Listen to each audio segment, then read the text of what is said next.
Herkese yepyeni bir videodan merhaba. Bugün videonun başlığından da anlayacağınız üzere yanımızda Yaris Cross Hybrid var.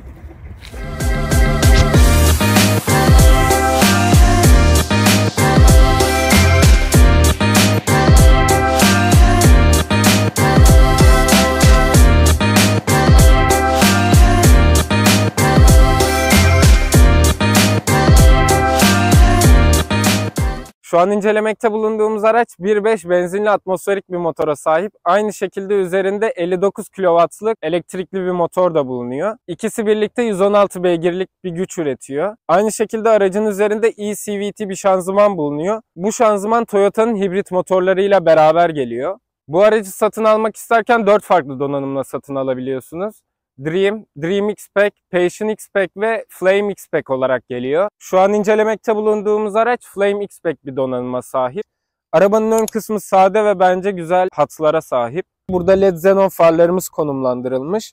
Aynı şekilde alt tarafta gündüz ledlerimiz ve sis farlarımız bulunuyor aracın üzerinde. Ambleminin etrafındaki mavi gölge bu aracın hibrit olduğunu belirtiyor. Amblemin alt kısmında bir radar bulunuyor. Yolda giderken ani frenlemeleri vesaire kendi yapabiliyor bu araç. Ön ve arka tamponlarımızda herhangi bir park sensörü bulunmuyor. Bu araçta bunlar opsiyon olarak geliyor. Ben böyle bir araçta en azından ön arka park sensörünün standart olmasını beklerdim. Lastikleri de bu şekilde 205-65 ebatlarında geliyor. Jantları da 16 inç alüminyum şekilde geliyor. Üzerinde bulunan jantlar standart olarak geliyor. Eğer bir üst paket olan Passion bir araç inceliyor olsaydık daha büyük olan 17 inç jantlarla gelecekti. Ama bu şekilde de bence gayet güzel görünüyor. Lastiklerimizin etrafına eklenmiş plastik dodikler bulunuyor. Bence yine gayet güzel gözüküyor. Herhangi bir sırıtma bulunmuyor aracın üzerinde.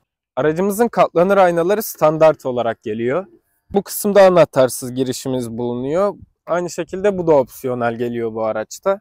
Aracımızda opsiyonel gelen bir cam tavan bulunuyor. Komple şekilde geliyor ve açılıp kapanmıyor. Burada dodiklerimize Yaris Cross yazısı eklenmiş. Bence yine gayet güzel, şık gözüküyor. Biraz da aracımızın arka kısmını inceleyelim. Aracımızın arka kısmı da bu şekilde. Bu kısımda LED stoplarımız bulunuyor. Bence gayet güzel görünüyor. Alt kısımda kayan LED farlarımız bulunuyor. Flame X pakette bunlar standart olarak geliyor. Bence gayet güzel bir uyum yakalamış. Burada yine amblemimizde hibrit olduğunu belli eden bir gölgelendirme bulunuyor. Bu kısımda aracımızın hibrit olduğunu belli eden bir ibare bulunuyor. Biraz da aracımızın bagaj kısmını inceleyelim. Aracımızın bagaj kısmı da bu şekilde.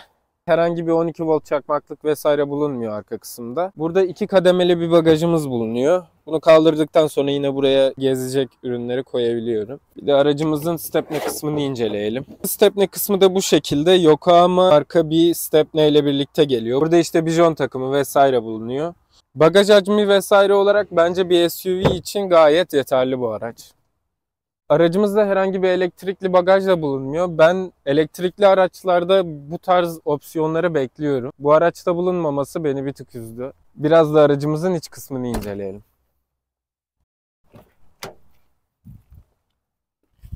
Saklama gözlerinden başlamak istiyorum. Biraz dar üretilmiş. Yarım litrelik su vesaire kolayca sığar ama çok fazla bir şey sığdıramazsınız buraya. Hemen üst kısma geçiyorum. Burada elektrikli yan aynaları kontrol edebileceğim bir joystick bulunuyor. Hemen yan kısmına da katlanılabilir özelliklerini eklemişler. Buradan rahatça açıp kapatabiliyorum. Alt kısmına geçtiğimde 4 adet elektrikli camı da burada kontrol edebileceğim bir panel bulunuyor. Aynı şekilde buradan camların ve kapıların kilitlerini de açıp kapatabiliyorum kolayca. Bu alana küçük bir saklama gözü eklenmiş. Ben bunu biraz gereksiz buldum. Bunun içine zamanla toz dolup burayı pislikten başka herhangi bir şeye yaramaz. Bu alana far yükseklik ayarını kontrol edebileceğim bir tuş eklenmiş. Hemen alt kısmında da otomatik farı açıp kapatabileceğim bir tuş bulunuyor. Herhangi bir saklama gözü vesaire eklenmemiş. Genelde araçlarda bu alanda ruhsat vesaire kaplarını koyabilmek için bir alan bulunuyor. Bu araçta eklenmemiş. Yine de ben çok eksikliğini hissetmedim. Aracımızın direksiyonu da bu şekilde. Bence gayet güzel ve sade. Hemen sol kısımda multimedyayı kontrol edebileceğim bir tuş takım bulunuyor.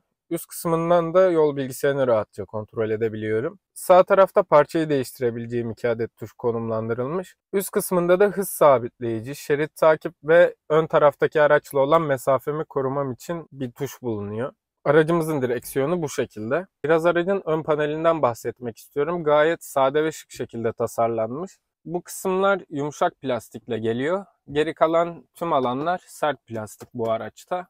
Multimedyadan bahsetmek istiyorum. Bu multimedya 5 senedir Toyota'larda kullanılan bir multimedya. Buradaki tuşlar vesaire artık bu araç için bence biraz demode kalmış. Bunun bir an önce değişmesi gerekiyor bence. Ana menümüzde enerji monitörü diye bir menümüz bulunuyor. Bu alandan hangi motoru kullandığımı rahatlıkla görebiliyorum. Elektrikli motoru kullanıyorsam elektrikli motor farklı renkte yanıyor. Benzinli motoru kullanıyorsam benzinli motor farklı renkte yanıyor. Aynı şekilde de burada akümün şarj seviyesini görebiliyorum. Hemen alt kısmında da sürüş bilgilerimi rahatlıkla görebileceğim bir menü bulunuyor. Yakıt tüketimi vesaire rahatlıkla buradan görebiliyorum. Aracımızda kablolu şekilde Apple CarPlay kullanılabiliyor. Dokunmatik ekranın hassasiyeti bence yine güzel seviyede ama herhangi bir Volkswagen'le karşılaştırılabilecek gibi değil. Bu kısımda ses menümüz bulunuyor. Buradan rahatlıkla telefonu bağlayabiliyorum. Burada telefon menüm bulunuyor. Buradan aramalarımı vesaire yapıyorum kolayca. Burada kurulum menüsü bulunuyor. Aracın genel özelliklerini buradan değiştirebiliyorum. İşte saat, dil, cart curt. Onları buradan rahatlıkla ayarlayabiliyorum. Burada bir map tuşumuz bulunuyor. Aracın kendi navigasyonu yok ama Apple CarPlay ile buradaki navigasyonu yansıtabiliyorum. Burada yine kanalları değiştirebileceğim, aracın ayarlarını değiştirebileceğim tuşlar eklenmiş. Çok fazla bir özellik yok burada. Bu alanda küçük bir saklama gözüm bulunuyor. Araç anahtarı, cüzdan rahatlıkla sığabilecek bir bölme. Bence yine gayet güzel düşünülmüş. Aracımızın klima paneli de bu şekilde dijital göstergeli bir klima panelim bulunuyor ama iki farklı iklimlendirme bulunmuyor bu araçta. Tek derece seçebiliyorum. Hemen buradan şiddetini de rahatlıkla ayarlayabiliyorum. Bir alt kısma geçtiğimde burada USB girişim bulunuyor. Sağ ve sol kısmında boş tuşlar bulunuyor. Burada işte dolu pakette direksiyon ısıtma vesaire o tarz tuşlar geliyor buraya. Alt kısma geçmek istiyorum. Burada bir saklama gözüm bulunuyor. Aynı şekilde bir ambiyans aydınlatmam da eklenmiş buraya. Hemen sol kısmında 12 volt bir çakmaklığım bulunuyor. Sağ kısmında da kablosuz şarjım konumlandırılmış. Bence gayet güzel düşünülmüş bu alan. Hemen alt kısma geçtiğimde vites bölümümüz bulunuyor. Bence yine aracın içinde sırıtmayan güzel kısa bir vites kolu bulunuyor. Buradan mandalına basıp kolayca vitesi seçebiliyorum. Diğer araçlardan farklı olarak bu araçta brake modu bulunuyor. Bayırdan aşağı vesaire inerken brake modunu aldığımda elektrikli motor kendi kendini şarj ediyor. Rejenerasyon modu deniyor buna. Bu alana bir tuş takımım eklenmiş. Buradan sürüş modlarımı rahatlıkla görebiliyorum. Bu araçta 3 farklı sürüş modu bulunuyor. Normal, Power ve Eco modu olarak geliyor. Eco mod zaten bildiğimiz gibi ekonomi odaklı sürüşler için kullanılıyor. Normal mod zaten bildiğiniz gibi normal. Power modda da aracımın direksiyon hassasiyeti aynı şekilde gaz tepkimelerim değişiyor. Daha hassas hale geliyor. Burada ESP'yi kolayca açıp kapatabileceğim bir tuş eklenmiş. Burada üzerinde E-mod yazan bir tuşum bulunuyor. E-mod şöyle, şehir içindeyken 40-50 kilometrelere kadar aracı çok sert kullanmadıkça sadece elektrikli motoru kullanmamı sağlıyor. Burada elektrikli park frenim konumlandırılmış. Buradan kolaylıkla elektrikli el frenimi kontrol edebiliyorum. Hemen üst kısmında da auto hold tuşum eklenmiş. Aracımızın kol dayaması bu şekilde. Burada küçük bir saklama gözüm bulunuyor ama buraya çok fazla şey koyamam. Neredeyse bir parmak genişliğinde falan bir genişliği var. Bence bu araç için yetersiz olmuş. Aynı şekilde ön kol dayamamın yükseklik, alçaklık ve ileri geri ayarları da bulunmuyor. Bence bu araçta en büyük eksikliklerden biri bu. Ön kol dayamamızın haricinde bu alana bir saklama gözü konumlandırılmış. Üzerinde 2 adet bardaklığım bulunuyor. Bu kadar dar bir ön kol dayama için yine de güzel düşünülmüş. Aracımızın torpidosu da bu şekilde yavaş açılıp kapanan amortisörlü bir torpido bulunuyor. İç kısmında herhangi bir aydınlatma bulunmuyor. Aynı şekilde bir torpido soğutucumuz da bu araçta bulunmuyor. Şimdi biraz da arka kısmı inceleyelim. Buraya sadece 0.5'lik su sığabilecek bir alan. Bence bu araç için yetersiz olmuş. Biraz da baş ve diz mesafesinden bahsetmek istiyorum. Ben 1.80 boyundayım. Ön koltuk tamamen bana ayarlı. Diz mesafemi görüyorsunuz. Bence gayet yeterli. Aynı şekilde baş mesafem içinde neredeyse bir karış bir boşluk var. Bence gayet yeterli bu araç için. Aracın arka kısmında da herhangi bir daralma vesaire yaşamıyorum. Panoramik cam tavan aracın arka kısmından gayet ferah bir hava katmış. Arka kısmı da bu şekilde. Bu alana herhangi bir saklama gözü, 12 volt çakmaklık veya USB girişi konumlandırılmamış. Bence büyük bir eksiklik. Aynı şekilde aracımızın arka kısmında bir kol dayama konumlandırılmamış. Bu da en büyük eksikliklerden biri bence bu araçtaki. Bu alanda da arka koltukları yatırabileceğim bir tuş eklenmiş. Şimdi biraz da aracın sürüş kısmından bahsetmek istiyorum sizlere. Şu an engebeli bir yolda ilerliyoruz. Aracın iç kısmında trim sesi vesaire herhangi bir şey gelmiyor. Bugün yanımda Yusuf var. Yusuf uzun süredir bu aracı kullanıyor. Neredeyse bir yıl oldu mu Yusuf? Oldu. Şimdi aracı brake moda aldım. Yani kendini salmıyor bayır aşağı giderken şu an. Siz de zaten buradan hız göstergesini görüyorsunuz. Ayağımı gazdan çeksem şu an araç yavaşlayacak halde gidiyor brake moddayken. Zaten olayı da bu. Aküyü ne kadar şarj ettiğini rahatlıkla buradan görebiliyorum. Aracın sürüş konforundan bahsetmek istiyorum. Üzerinde 16 inç jantlarla birlikte kalın yanaklı lastikler bence aracın içinde iyi bir konfor seviyesi yakalıyor sizler için. Küçük çukurlardan vesaire geçerken içeride bir takırtı tukurtu herhangi bir şey hissetmiyorum. Aynı şekilde trim sesi vesaire de gelmiyor içeriden. Şimdi tekrar aracı drive moduna aldım.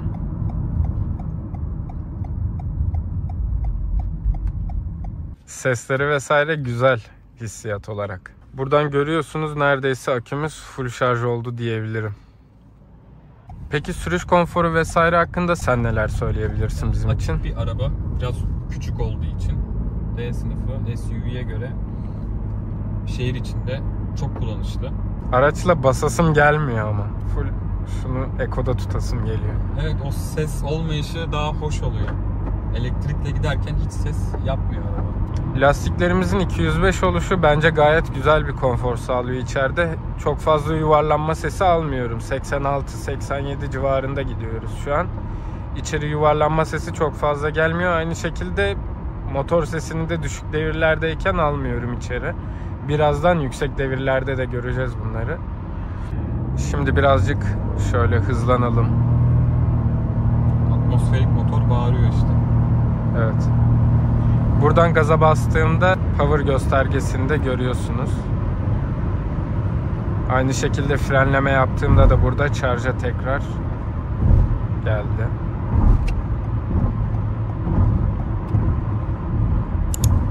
Dediğim gibi yüksek devirlere çıkmadıkça içeri çok fazla bir ses almıyor.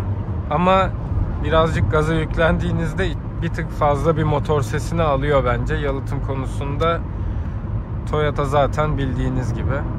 Biraz sürüş bilgilerinden bahsedeceğim şimdi. 4.7 litrelik bir ortalama gözüküyor.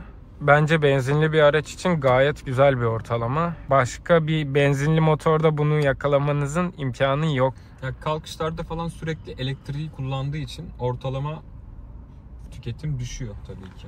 1.60 civarı yakıyor. 1.60 civarında yapar. O da İstanbul'a git gel. 500 liradan az yakıyor. İstanbul'a git gel. İstanbul'a git yani gel. 240-250 kilometre olduğunu düşün. 400 lira yaksın yakmasın. Aynen öyle. 400 liraya İstanbul'a gidip gelmek bence 10 numara. Bu alandan eko puanınızı görüyorsunuz işte. Gaz tepkimelerinize, fren mesafelerinize göre burada size eko puan veriyor. İlk başta elektrikli motorla kaldırdı şu an bizi. Şimdi benzinli motorumuzla çalıştı.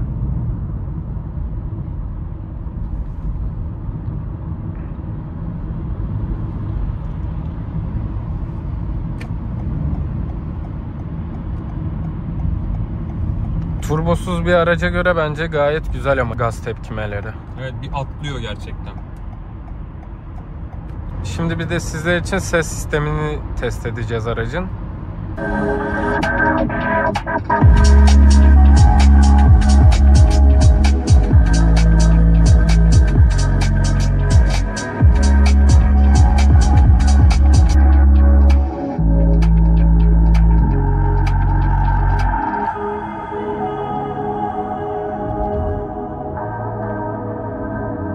Bence gayet güzel seviyede bu arada aracın. Herhangi bir böyle bir baslarda, tizlerde boğukluk hissetmiyorum. Yani Toyota'dan beklediğimin üstünde bir performans bence. Gayet yeterli bu araç için. Şöyle kıyaslayabilirim. Tiguan'da vesaire içeride çok daha böyle boğuk sesler duyulabiliyor. Bence üzerindeki ses sistemi gayet yeterli. İç aydınlatmalar biraz az. İç aydınlatmaları LED değil zaten aracın herhalde, değil mi? Evet, onlar direkt şey. Normal ampul. Evet. Ha, bu arada burada bir SOS var. Biz bunu denedik. Hı hı. Direkt 112'yi arıyor.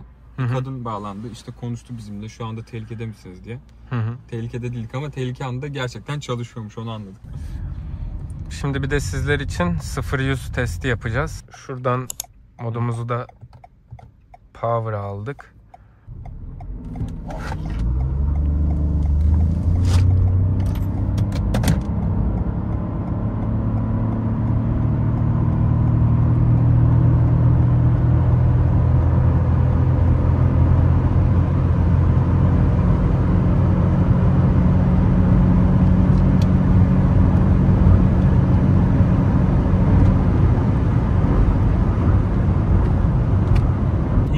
Şanzıman olduğu için vites geçişi yok. Dümdüz, yani ne kadar devir yüksekte sürekli devam ediyor. Yani 170'e kadar, zaten sınırı 170.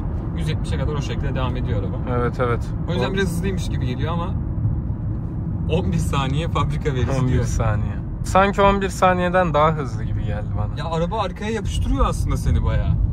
Şu an hala power moddayız. Power moddayken gaz tepkimesi bence gayet yeterli seviyeye geliyor bu araç için. Zaten araçtan ne beklediğinize bağlı. Bu araç bir performans aracı olmadığı için gayet yeterli bence.